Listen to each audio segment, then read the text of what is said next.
The Three Bears by Paul Galden.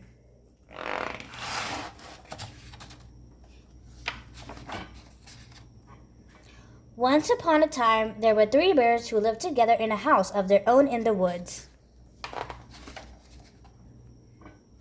One of them was a little wee bear, one was a middle-sized bear, and the other was a great big bear.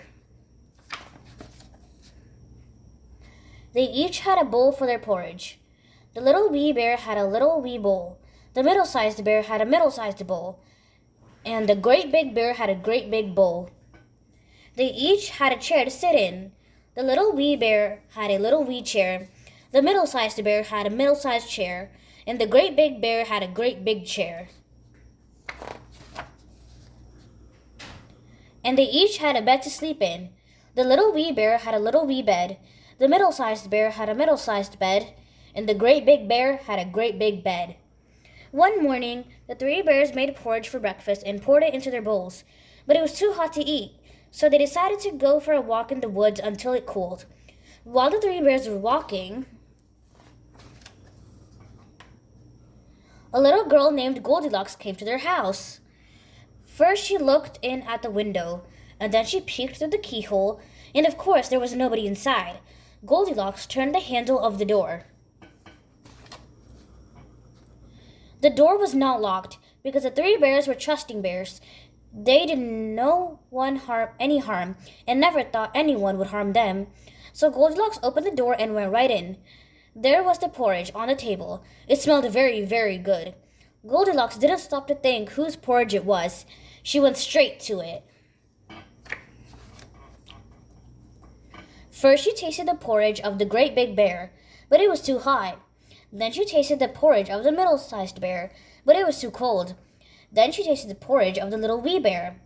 It was neither too hot nor too cold, but just right. Goldilocks liked it so much that she ate it all up. Then Goldilocks went into the parlor to see what else she could find. There were the three chairs. First, she sat down in the chair of the great big bear, but it was too hard. Then she sat down in the chair of the middle-sized bear, but it was too soft. Then she sat down in the chair of the little wee bear. It was neither too hard nor too soft, but just right. Goldilocks liked it so much that she rocked and rocked until the bottom of the chair fell out. Then she went plump onto the floor.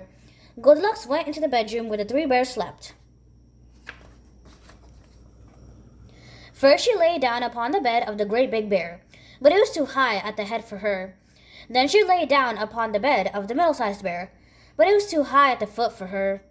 Then she lay down upon the bed of the little wee bear. It was neither too high at the head nor too high at the foot, but just right. Goldilocks liked it so much that she covered herself up and fell fast asleep. By this time, the three bears thought their porridge would be cool enough, so they came home for breakfast. Goldilocks had left a spoon of the great big bear in his porridge bowl. He noticed it first thing. "Somebody has been tasting my porridge," said the great big bear in his great big voice.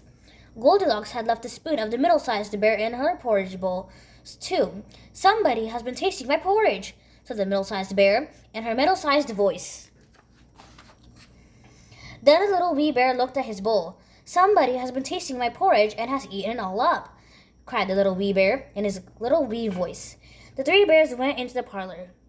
Goldilocks had left the cushion crooked in the chair of the great big bear. He noticed it first thing. "Somebody has been sitting in my chair," said the great big bear in his great big voice. Goldilocks had squashed down the cushion in the chair of the middle-sized bear. "Somebody has been sitting in my chair," said the middle-sized bear in her middle-sized voice. Then the little wee bear looked at his chair. "Somebody has been sitting in my chair and sat right through it," cried the little wee bear in his little wee voice. The three bears went into the bedroom. Goldilocks had pulled the pillow of the great big bear out of its place. He noticed it first thing.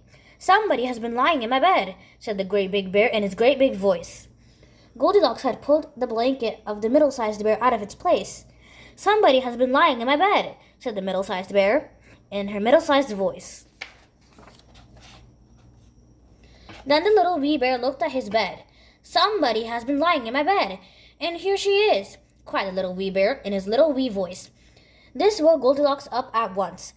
There were the three bears all staring at her. Goldilocks was so frightened that she tumbled out of bed and ran to open the window. Out she jumped, and she ran away as fast as she could, never looking behind her. No one knows what happened to Goldilocks after that. As for the three bears, they never saw her again. The end.